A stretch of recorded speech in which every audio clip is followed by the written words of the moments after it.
Mystery Bible on watchers and listeners. Welcome to episode 51 of the Mystery Bible on podcast.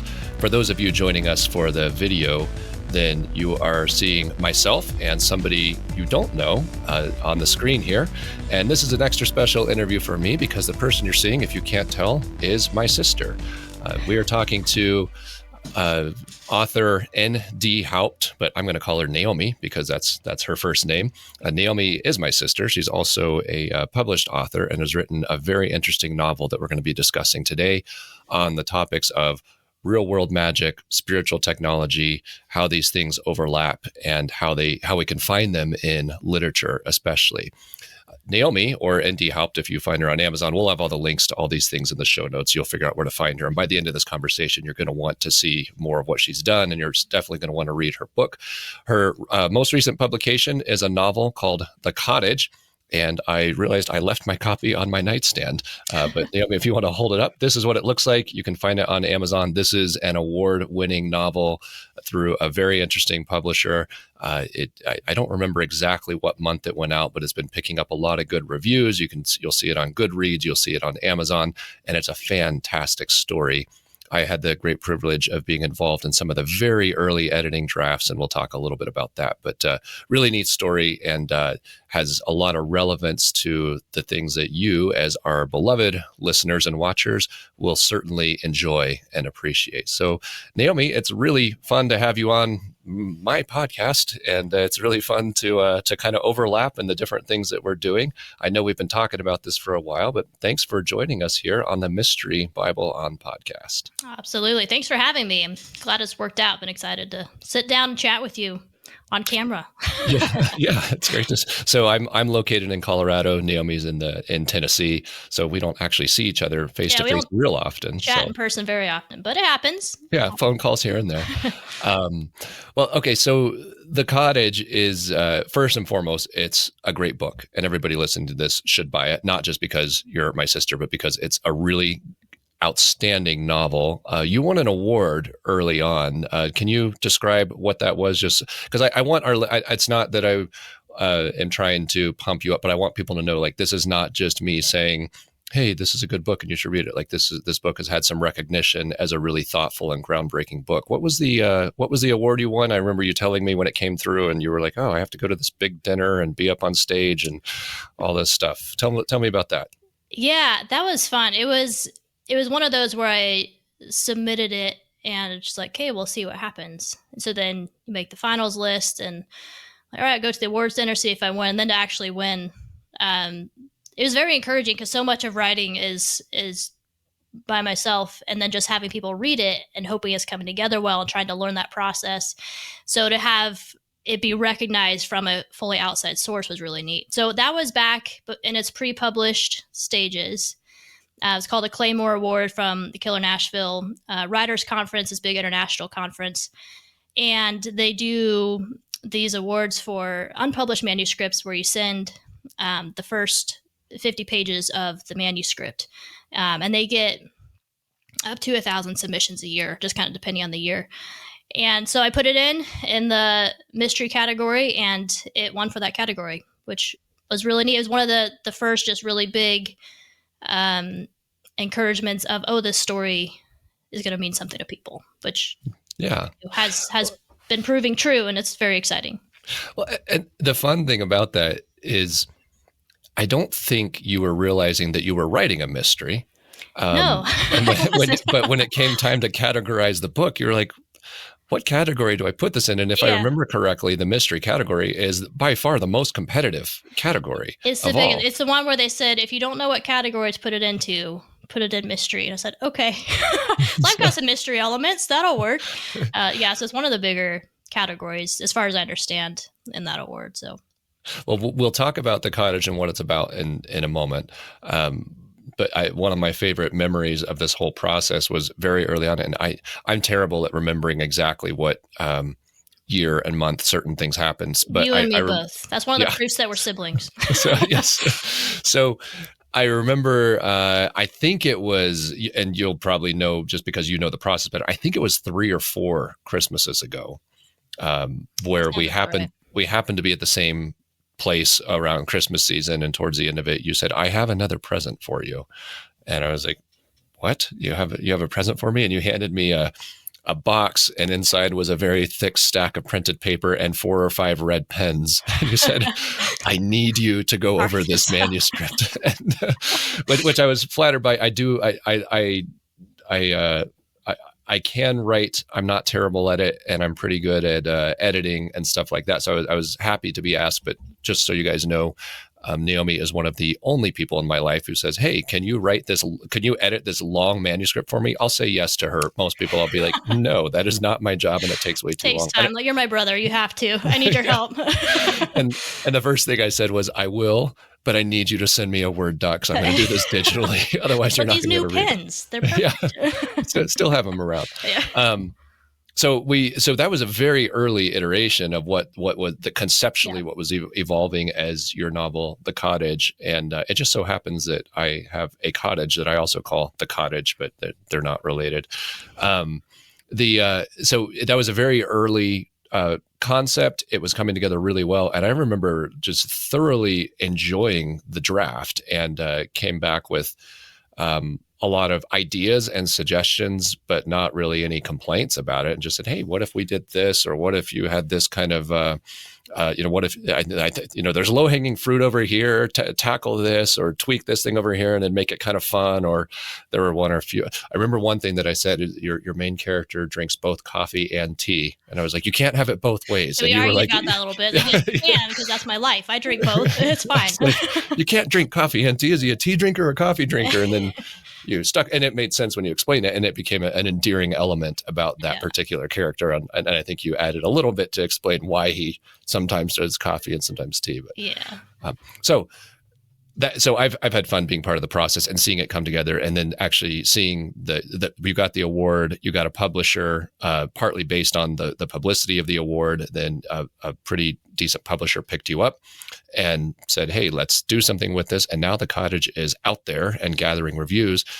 Tell people about the story, and then we'll talk about why this is interesting to the Mystery Bible On audience who is into weird things. And there are some fun elements of that in The Cottage. So tell us about The Cottage. So The Cottage, like you said, I didn't think of it first as a mystery novel, but once I had thought of it in that category, it does actually fit pretty well. And the way I end up describing it for people, and the way people have described it back to me, is it's kind of a mystery thriller. It's a mild mystery thriller. And it's funny too, because when we got the cover concepts back, and that was some of the first comments I got, was like, "It looks a little bit like a Stephen King novel." I was like, I wasn't out to write a Stephen King novel, but it does, and it actually fits pretty well.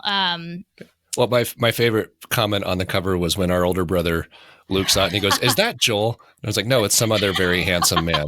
Some very, very manly figure. A little bit. I'll try to match his, scowl there, but yeah.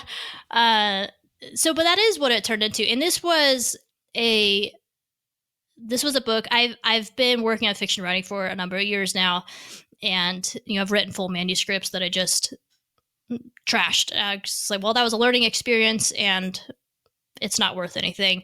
But The Cottage was one. It was the first one that said, no, there's something to this story, and then had to really learn how to bring the story together. And it started with, Joel, I don't know if you remember this. I had a dream one night, and this will fit in later. We talk about just kind of the weird elements, but had this dream one night I woke up and I was so intrigued because it kind of cut off in the middle, and I woke up and was just laying there like, but what happened? That was crazy. And it was cool. Like, what happened? And that I wrote it down just to keep it in mind, and knew it was like, there might be a story here. And that is what this entire book stemmed out of. So then just to build all around, like, hey, what was the situation? Who is the main character? And what is going on that brings the importance of this music and the other pieces into it? I realized I was on mute when I was going to respond to that. So I like mystery thrillers. I've read a lot of Stephen King. You and I have talked about his craft of writing. By the way, for those of you aspiring writers out there, if you haven't read Stephen King's On Writing, you need to. His process of writing is really, the guy is prolific, and whether or not you like his genre, I would really, Naomi and I really enjoyed talking through his process of writing. Yeah, I don't like his genre, but his book on writing was phenomenal. I mean, he's extremely gifted. So it's a great book. And I do like his genre. And even though, and I'm not surprised that you don't like it, but even though people might describe it, say, oh, it's a mystery thriller, and Stephen King also writes mystery thrillers, The Cottage is nothing like a Stephen King novel in a lot of ways. There are certain ways that it is, because it's a self-reflective book, and Stephen King he writes some of his novels are about authors.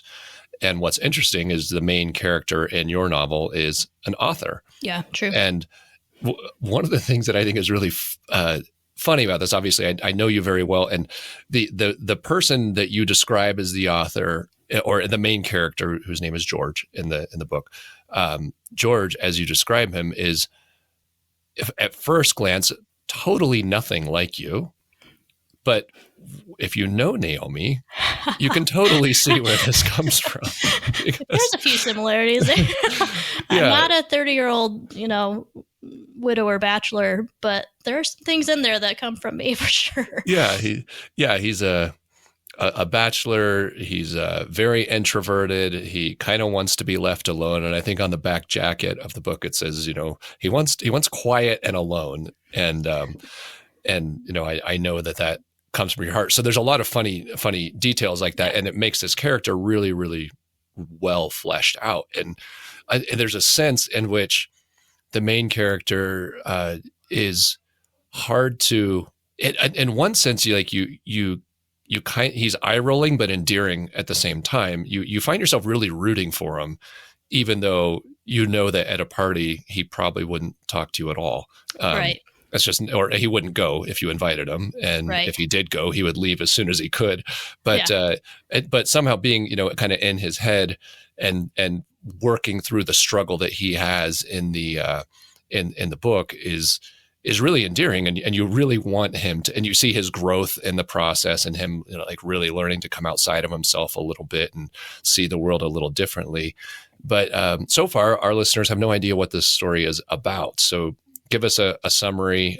I would say without spoilers. It's not necessarily, it's not the kind of gotcha mystery where there's a big spoiler, but give us a summary of what the conflict is here and what's going on with George that makes this so much fun.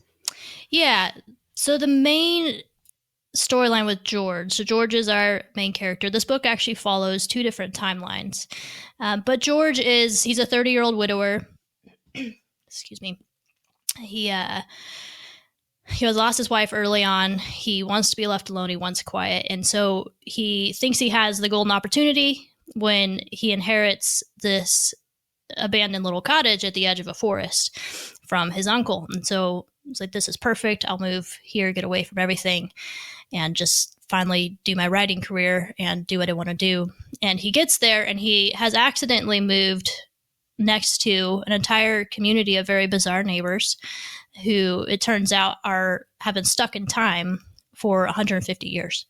And George is the only key to help them out. And that's not what he ever wanted to be.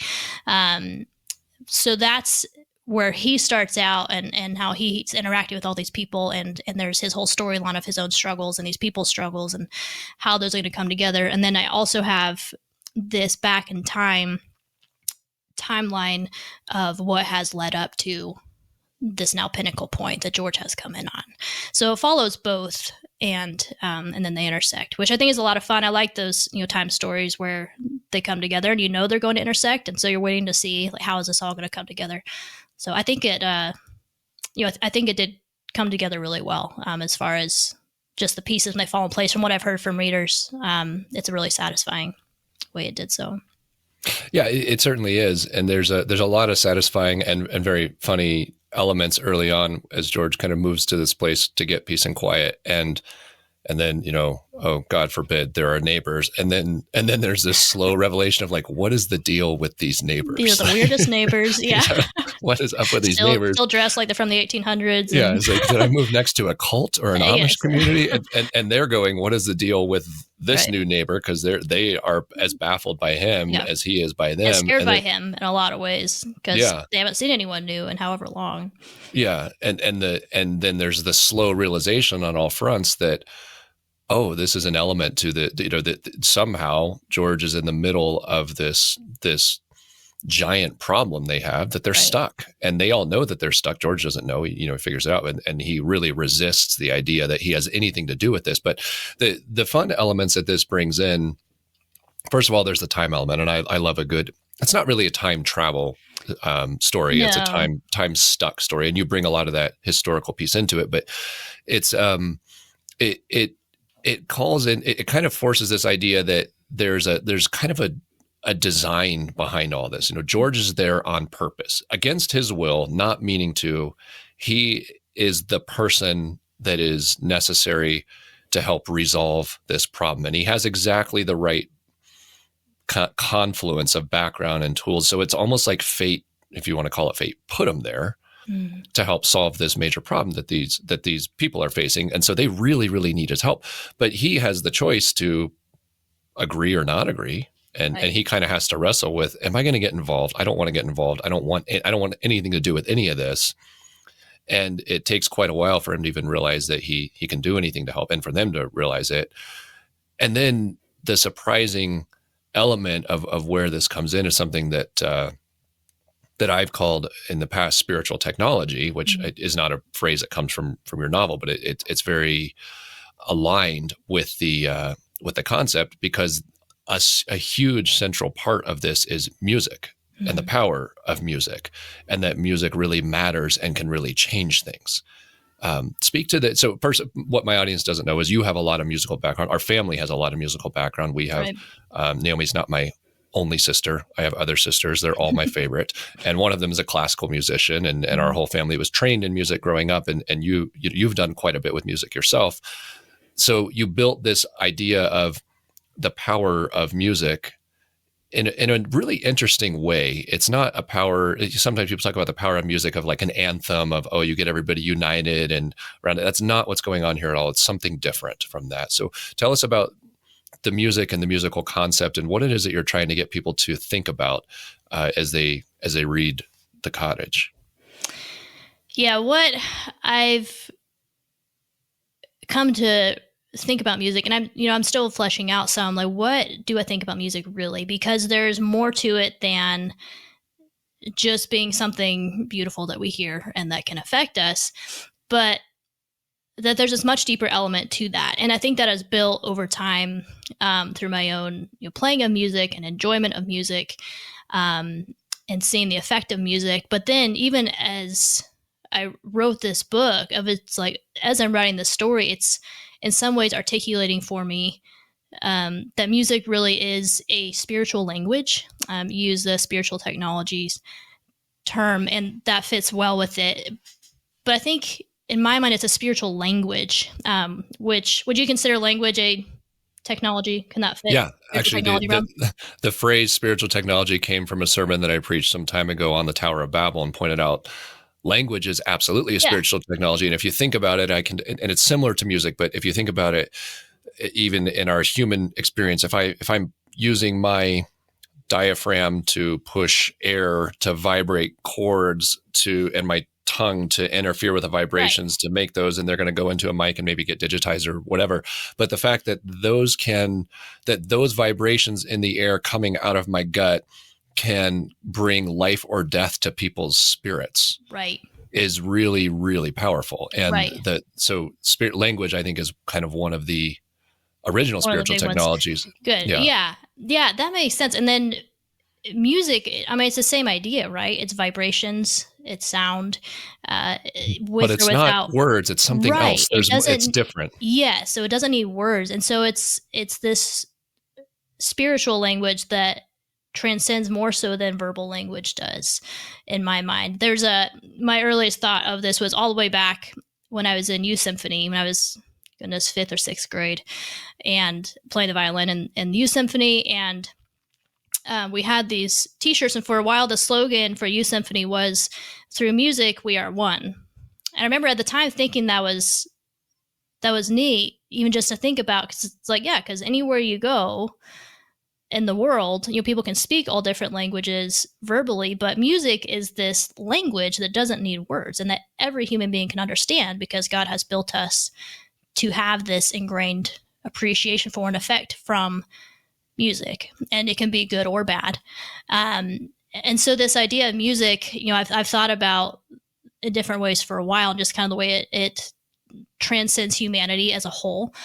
And then the dream I had, what really started the cottage and got this entire heart of it, of what's really happening in the story, was this dream where I was in this strange little neighborhood, and I couldn't, in the dreams, I couldn't quite put my finger on what was strange about it, but something was odd.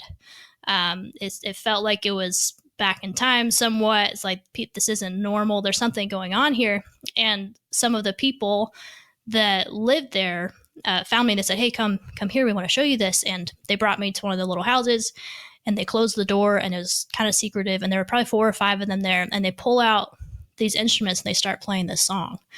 And I can still picture, it's one of those, it's crazy that like things that are like fictional happenings sometimes stick with us more than like real happenings. Like stories, like we have memories of stories and dreams and other things that's like, this was, just a dream, but I can still picture the look on these people's faces, because as soon as the song started, it was like something happened. It was like this whole different presence came about, and they were like, their faces changed, like this life and this brightness and this, like they were just soaking in this song. I can't remember the song, but it was this life. I know. If I only knew.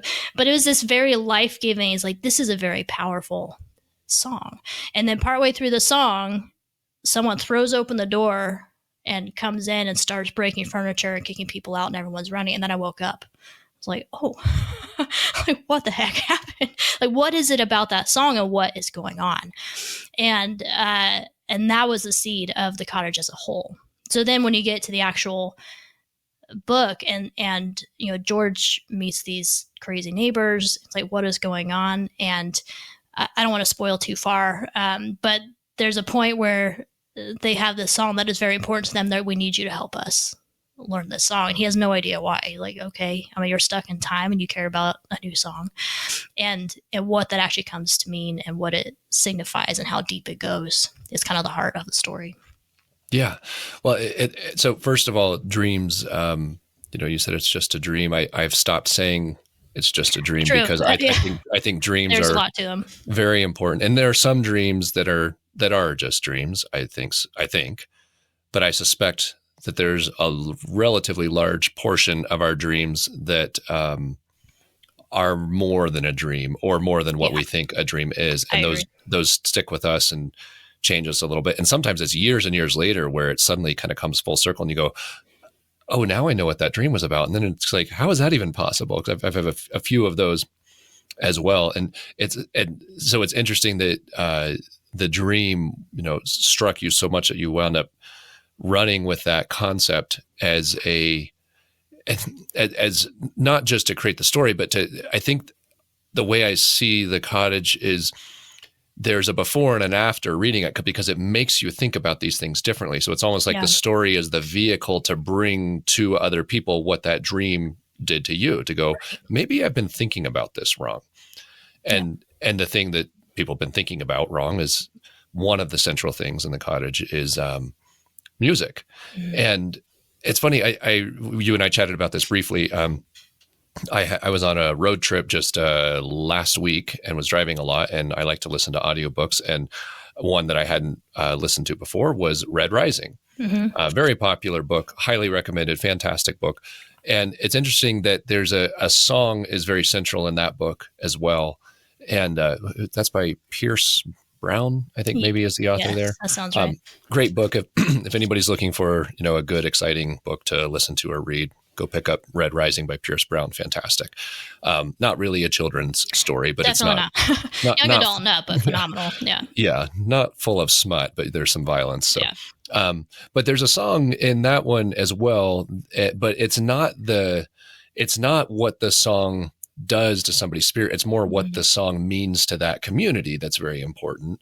And in the case of the Cottage, where you've written, it's like the song has an effect on people who hear it. The people's spirits respond to the music, and I believe that's absolutely part and parcel of what it is to be, humankind and built in God's image. I think that's very, very true in heaven as well. And there is no culture that doesn't have some concept of music. Right. And so in that sense, music is, in a way, it's magical. It does something that we don't quite understand, and it has an effect on us. And there are many people, if you've attended concerts or something like that, people can have spiritual experiences at a concert, or there are songs that mean a great deal to people, or songs that bring people to tears.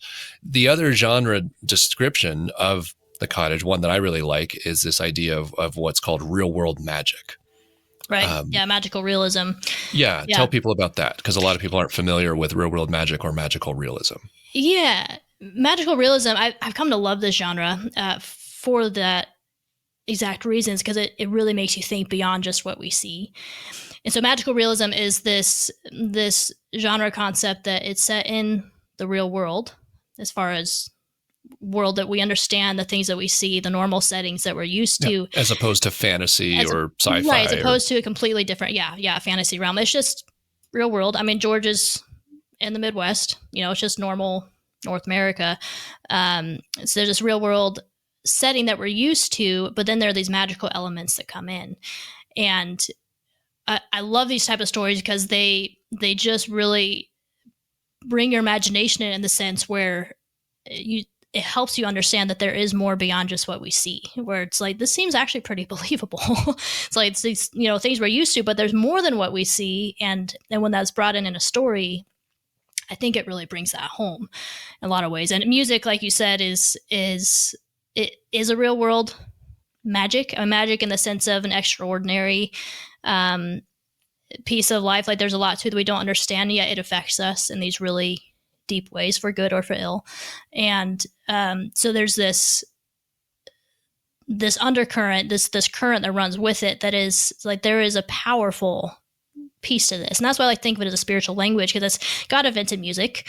And then people have used music in so many ways, but it's in the Cottage, I really bring it forth as this very powerful piece that is part of something we're maybe used to, and yet what is there beyond that we haven't necessarily thought of before, in this magical or extraordinary element that really changes the way you perceive the world as a whole. Because it's like, what are behind all the layers that we're used to, and how deep does it go, and where does it actually lead?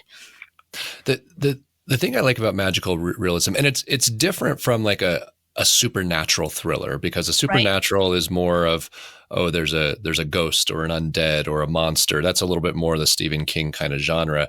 This is more just that there's just more going on that people are, and in the case of your novel, that it just happens to be something that the main character can't ignore. But in many cases, I'm becoming increasingly convinced that, I don't think magic is really the right term, but everybody understands it, that there is more going on. And many of us have a sneaking suspicion there's more going on. And almost everybody, it seems like, if you get into a good enough conversation with somebody, and whether it's involves alcohol or whatever, but people are loosening up and having a real conversation and really thinking things through, then almost everybody has some experiences that are very, very hard to explain in real terms. And sometimes they kind of keep them to themselves. Like, someone's going to think I'm crazy if I tell them this. And many people do that. Turns out everyone else is like, oh, me too. And people absolutely do that. But the other funny thing about it is, it's not just that people are afraid to tell. It's that it goes into this category in our mind that kind of just has a door that closes, and you don't remember it, or you never think about it. Now, there are some things that are undeniable and you think about all the time, but there are many people who, if you ask them, have you ever had something like that, then they say no, and then they stop and think about it, and they go, oh wait, yeah, actually I have. And then they start articulating that, and then they go, actually, there's some other things that have happened too that I can't explain, or and some of these things are what might fall under, psychic phenomena, or somebody knowing something before it happens, or, just stuff that's, you can kind of explain away. But then there's other things where it's like, that thing shouldn't be there, that that event shouldn't have been able to occur coincident with this, or I can't explain how I was here and then I was there, or how that other person was. This is impossible, and yet I know that it happened. Yeah, I don't know how to explain that. Yeah, or it happened and it could theoretically happen, but the odds are so unlikely that I really can't explain it. A lot of people have quite a few experiences like that, and that's kind of this idea of this magical realism. And the other thing about this literary genre of magical realism is when we read it, and I think that's maybe even why some of the Harry Potter books have connected with people so much, that there's this longing that it taps into. Yep. There's something in us where when we are exposed to or get the chance via story to participate in magical realism, it feels right. And it feels like we're getting a peek back at it's like we're remembering something that hasn't happened yet. Right. And there's almost a homesickness that comes with it. And I think there's something about our human experience that involves a lot of ignorance and blindness, where it's almost like we're required to not know what's going on, even though we have this sense that there's a lot more going on. Right. And magical realism taps into that. What are some of your what are some examples of stories that you think, or literature or pieces that you think have an element of magical realism that meant something to you? One of the ones that I have really enjoyed, and I think genres cross over a little bit, and they drive me nuts a little bit, actually, because it's like you have to fit it in this box, but there's elements of both. But one series that I have really, really enjoyed and have read or listened to multiple times and listened to with our kids, and many times, the 100 Cupboard series. Have you read that? It's ND Wilson. Oh, another ND. No. I know. Not on purpose. I'm not copying, I promise. It's just my initials. So ND Wilson, he's written quite a few middle grade, kind of middle grade edging into young adult, but one of his original series. Oh, wait. Yes, I do know this one. You have this? Yes. It's 100 Cupboards, and it's, this boy who goes to stay with his aunt and uncle and his cousins in Kansas. It's just this Kansas farm town, little town, wheat fields. Yeah. And his room is up in the attic in this house, in this farmhouse, and the plaster cracks on his wall, and he starts chipping it away, and he chips away all this plaster and finds 100 cupboard doors behind the plaster in his wall. Yeah. And it's like, oh, but then, these cupboards lead to different worlds. There's this entire massive adventure that happens. And but the story is this deep run. It's one of those stories where, like you said, it's like you read it or you listen to it and you're like, I know there's something about this that is true.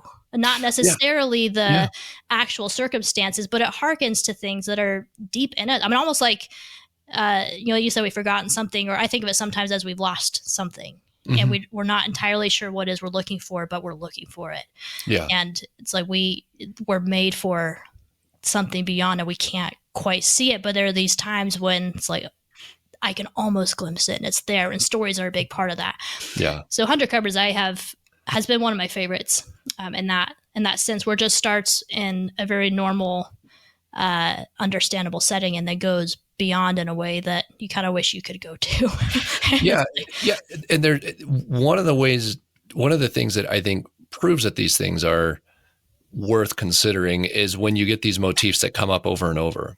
And that's one of them, this idea of being able to go through something and be somewhere else. I mean, when you read C.S. Lewis's Narnia series, when you get towards the end, I don't remember which book it is. It's been a while since I've visited him, but he has this in-between realm where, I think, if I remember correctly, they're in a forest and it's full of pools. Right. And you dive into a pool and you come out somewhere else, and the different pools go to different places. It's a motif that comes up a lot. And I remember reading the 100 Cupboard series and thinking, and having that same sort of like excitement of like, it seems like this must be kind of true. Yeah. And at the same time, you go, well, no, you can't crawl through cupboards and find, but if I found a cupboard, yeah, exactly. Yes, I would. Yeah. And then you have people who have weird, unexplained experiences kind of like that, where they're like, I was somewhere that shouldn't have been possible. Yeah. Or I went to a place and then I turned around and it wasn't there. anymore. Right. I went to an abandoned house, I visited it, and I tried to find it later, and the land was empty. Like, Right. what is that? What Yeah. is there? Is there a dimensional bleed over? Are we going between realms, or do we not understand what permanence is, or Yeah. are we How much of just there having is a in our own realm that we just don't see? Like yeah, what is it that we're just blinded to most of the time? yeah? Yeah, And I so that suspect like it's the most of it. portal. Yeah, exactly. A lot. The portal type stories, Hunter Covers is more of a portal story. Narnia is a portal story. But still, since even Narnia, that in my mind still lands in the magical realism category. It's portal because they go somewhere else. But the idea of these kids that just live in England, living their normal life that isn't any different than anyone else in 1930s, 1940s England. I think they're It's around evacuating World War II. II, So right? Yeah. yeah, And then something happens, and all of a sudden there's so much more, and they have this whole adventure, and it's fascinating, and it sticks with people because there's a realness to it. So with the cottage is like I didn't do a portal story. I brought it more with the music side of it, but some of that comes from the same roots. I mean, even Narnia, the magician's nephew, Aslan sings Narnia into existence. And there yeah, have been many times where it's like, I think C.S. Lewis was onto something. Like, I don't think that totally just came out of his imagination. I think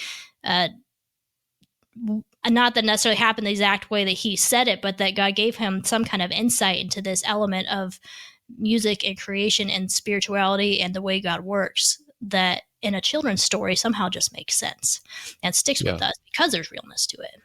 Well, and it's undeniable that sound is really, really important. And Right. so, for example, and I think it's also undeniable that we don't get it most of the time. We Yeah. don't understand it. So, for example, you've probably seen the pictures or the videos. Videos are more powerful, and maybe I'll link to something or put something on the screen. We'll see if I remember to do that when I do the editing. But where they'll take a speaker, lay it so that the speaker's facing up, put a film or something over the top and lay some sand on it and play sounds. And as they play Yeah. different frequencies, you get these incredibly intricate patterns that organize at different frequencies just out of the chaos of these fine grains of sand or whatever substance they have on that screen. Yeah. And we look at that and we go, like, well, that's beautiful. really, it's beautiful. Like, and there's something where it's like, yeah, yeah. I know there's something to that. Or I'm not sure if you're familiar with Dr. Laura Sanger and some of the interviews she's done around frequency and the difference between 432 and 440 and the way it affects us, and just our psyche and our emotions and everything. Like, makes a difference. Yeah.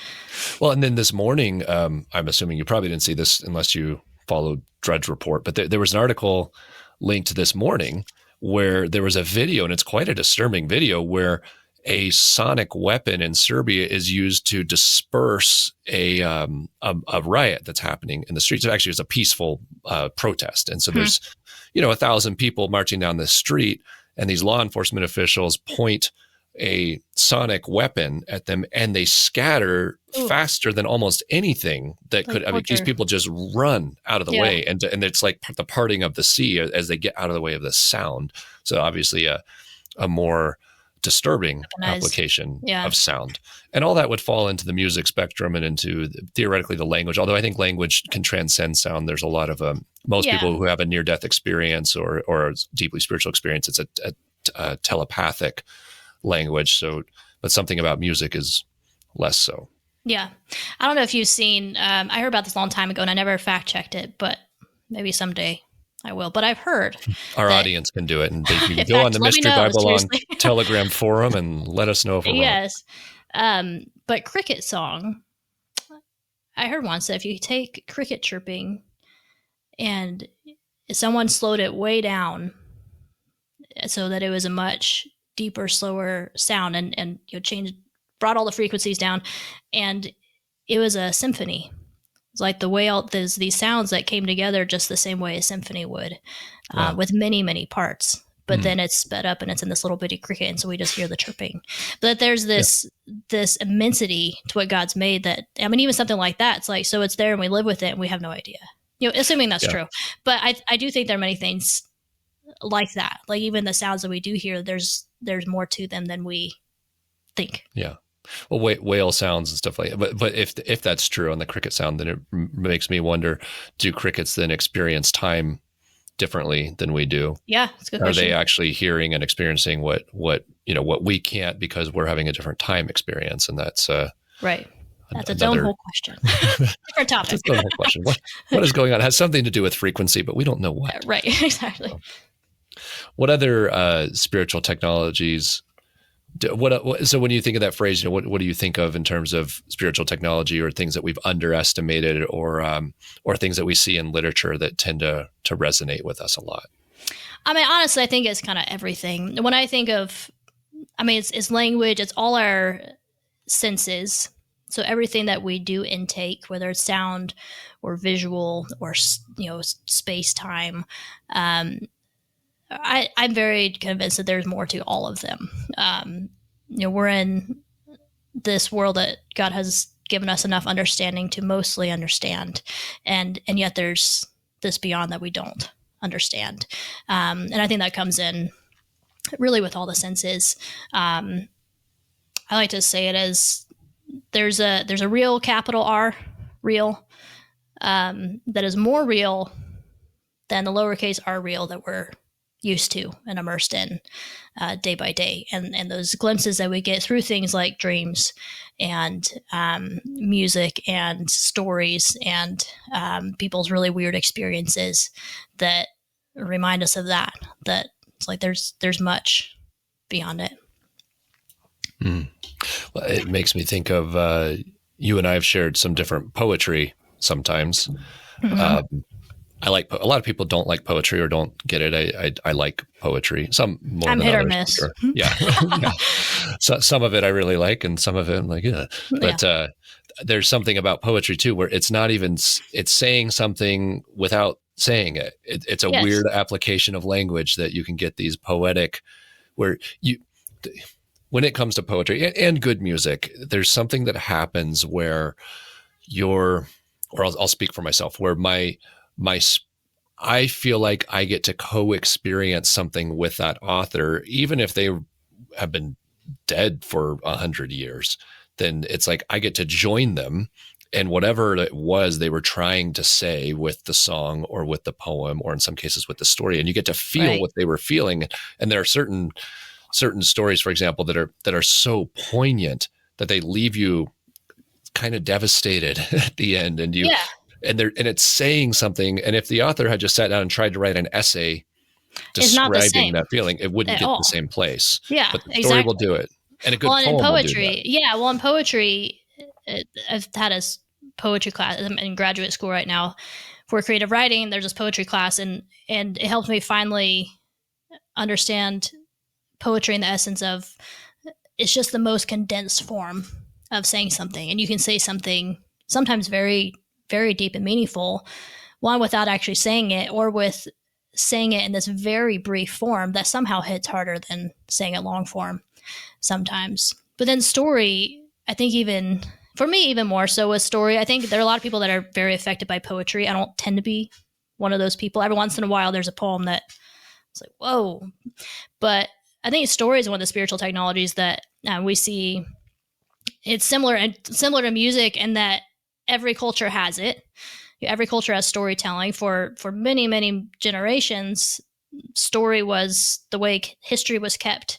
The way anything was taught was through story. And we see, even biblically, like Jesus taught in parables or these stories. And something with story hits us and helps us understand in a way that if someone just explained it to us, it wouldn't be the same. And yet someone can understand it through a story. And then kind of what I was getting at earlier with we can have memories of story that are clearer to us than our own memories. Where someone, I've heard some other people mention, if someone asked you, what did you do on your 9th birthday? Like, I don't know. I mean, even go much, more briefly back. Like, what did you do on your 36th birthday? Like, sure I did something. And yeah, probably had some cake. Yeah, I think.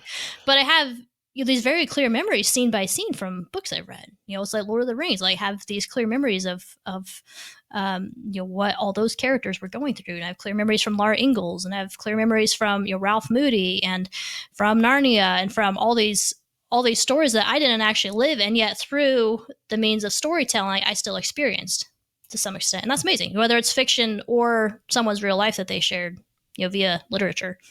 Yeah. And it is cross-cultural and universal. If the story, there are many stories that can translate, you move it from one language to another and the effect isn't really lost.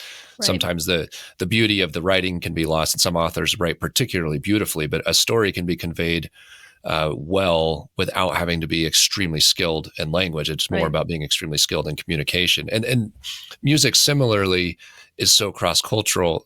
This happened to me very recently. I was at a wedding recently, and the wedding happened to be in a small college town, and the bride and groom had attended that school. And so a lot of the people at the wedding were these younger college-age kids.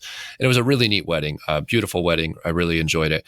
And, you go through, there's a ceremony, and then you go to the reception. And also, marriage is very cross-cultural as well. But you go to the reception, and you are then there's the dance and the toasts and these sorts of things. Then this thing happens where the DJ starts to play music. And when the DJ plays music, all these people, especially at this particular wedding, because it's these kind of young, carefree people, mob the dance floor and begin to dance. Yeah. And I'm not somebody who dances much or well, and I feel like I'm missing that. Like, I feel like I should be or could be, but for whatever reason, that's another way we're siblings. Just hasn't been hasn't been unlocked in my. So maybe if I found the right narcotic or something, I would be a good dancer. But I haven't found it. I'm not looking. But I was on the outskirts, and I was at the wedding by myself, so my wife wasn't there, and so it's not like I was trying to participate in the dance floor much anyway. But it was fun to watch. First of all, dance is beautiful, and especially seeing young, happy, carefree people just go in and just dance their hearts out. But what I noticed was the dancing, it's universal, and then the dance took on this form where this whole group in this song started to jump. And it reminded me, it was identical to some of the dancing that I've seen in sub-Saharan Africa, in the Maasai tribe. They got in a circle, and the boys start jumping as high as they can. And it was like none of these people probably knows that this is identical with the traditional ceremonial dance of some of the Maasai regions in sub-Saharan Africa, but they're doing the same thing. Yeah. And the music, and the beat, it's just in there. Yeah, and it wasn't the song Jump. It was a song, and I was thinking it through, and I was like, the beat is actually relatively similar to those, and so it's like this. The response was similar, even on the other side of the world, totally different culture, totally everything. There's this commonality of this thing that happened because of the music, and because the music elicited movement, and the elicited movement was similar, and you have these young, joyful people just experiencing wholeheartedly this musical experience. And then somehow that gets apparently lost with age, because a lot of the other people, and maybe injury, I don't know. But so it's just harder to jump. It hurts more eventually. It did help that the groom was part of one of the major athletic teams at the school. So there are a lot of athletic people there, but it's so amazing just sit there. And I was talking with a dear friend of mine while we were standing there watching it. And I was like, what is this? What is happening? Why is it that the DJ can play a certain kind of thing and everybody does something? And then suddenly, then he plays a slow song and everybody stops and comes together and sways. And there's some cultural elements to that, but every culture has slow dancing and fast dancing. A humanistic element. I heard and read at some point that when you listen to music, your pulse will actually eventually match the beat of the music. And that makes sense as far as why some music, the slower music, is relaxing, and then you get this techno music, and you get all excited or stressed out or whatever it is that our actual physical being responds to it, whether we like it or not. But it does respond, and therefore it affects. But with dancing, I hadn't thought of it in that sense, but it's totally true. And people respond to dancing similarly, regardless of where you are, even though there are cultural dances built in, but take away all the excess and we're just people jumping around because the song demands it. The song just does that. The song insists. Yes. But I've really enjoyed discussing this with you. I want our audience to know, as I said before, if you like good stories, you like the kinds of things we're talking about, get a copy of The Cottage. It's not a children's story, but there's nothing in it that's going to offend anybody. You can hand it to a 13-year-old niece or to your, weird great uncle, and they'll probably both enjoy the story deeply because it's a very human story, and there's no shock value or really sexuality scenes or anything in there. It's a good story, and it has a lot of nuance to it. And there's funny parts. You like the characters. There's scary parts. The villain is villainous without being a caricature. So it's a lot of fun. And so I highly encourage people to work on that. I know you're working on an audio version. I love audiobooks. I get through way more audio than I'm able to actually sit down and read. I can listen to stuff while I do other things, and I'm an audio person, so I like audio a great deal. Yeah. How far out do you think you're? Tell us about the progress of audio and what you've learned in that process. So it's coming slowly but surely. I'm excited about the audiobook. I think it will reach more people just for that reason. You can listen to an audiobook. I like to listen to audiobooks at the gym. My husband and I will listen to audiobooks, while we're, playing Scrabble or something like that. Like, you can have it on while doing something else. And so I love that aspect. And it's fun to hear someone else read out loud too. So we are working on that. Now we have a reader who's doing a great job. And it's just going to take a little while to get through it. Hoping by end of spring, early summer, but it really won't be nailed down till we just see how quickly we get the rest of the chapters. Yeah, some people will be listening to this at end of spring, early summer. Yeah. So hopefully it's there. It's like, come on, we can get it. But it's just schedules and recording, and it'll take a little time. But we are working on it. Yeah. Meanwhile, the hardback copy that you have available is very high quality. It's a pleasure to hold it. It's really well done. Yeah, the publisher did a really good job. I mean, it's beautifully done. Typeset's really appealing. It's a very nice book. So I've gifted really it to a couple of people, and I have a channel to getting autographed copies better than most. Speaking of which, you have agreed to make a couple of autographed copies available to people. So we want you listeners. So you listeners, people who are hearing this right now, if you're getting to this not too long after the original publication date, you have a shot at getting an autographed copy sent to you directly from the author. How do you want people to raise their hand and wave it in the air and say, please send me one? What do you want them to do? Just send me an email. So my email address is ndhaupt.author@gmail.com, and just say book. That'll be in the show notes, by the way. Yep. Yeah, we'll put it in there, and just say book, in the subject line or in the email. And the first few people probably that comes need a shipping address or something. Yeah, first few people that comes through, I'll reply to you, and you make sure I get your address. But if you just send book or send me a copy, please, to ndhaupt.author@gmail.com, then I'll be watching for those, and I can just sign it off and send it to you so you can enjoy it. And meanwhile, I know you have a website and a mailing list. I follow your mailing list, and it's very good quality because the emails you send are not very long, and they're usually poignant and funny and thoughtful, and you don't send too many of them. So how do people find you, and how do they get on your mailing list? And that'll be where people will find out, hey, the audio version just dropped, or hey, there's a sale, or hey, there's a paperback version, or hey, I'm going to be at an event or something like that. Yep. Yeah, that's my mode for just general news and happenings, and sometimes just musings and fun things. But that, if you go to my website, ndhaupt.com, and it's Haupt is Haupt. So again, that'll be in the show notes, but ndhaupt.com, that has a place where you can subscribe. You can fill out the contact form, send me a message. I'm also on Instagram, ndhaupt_author, I believe. Probably should have. We'll put it in the show notes. In the show notes. I'm on Instagram, on Twitter. But my website's the most direct way. Just get on the email list, and then you'll be in the loop for anything else that's coming out.